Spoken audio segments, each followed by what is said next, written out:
say the good old days will be never like. Кандайсыңар, группадагылар? Мен бул группага жаңы эле кошулдум. Чайды жаңы эле алып ичип көрөйүн деп биринчи жолу чай алдым. Эме меники диабет, ошо көп эле оорулар бар да. Анан очищающий чайдан 2 күн удасы менен ичтим.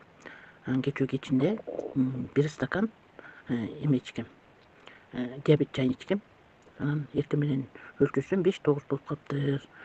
Буга чейин мен күнүгө дневник жазсам 16 жылдан бери эмемин диабет менен жабыркайм. Ошого эртең мененкисин турганда 7ден ылдый так болчу эмес. 7, 8, кээде 8, 1,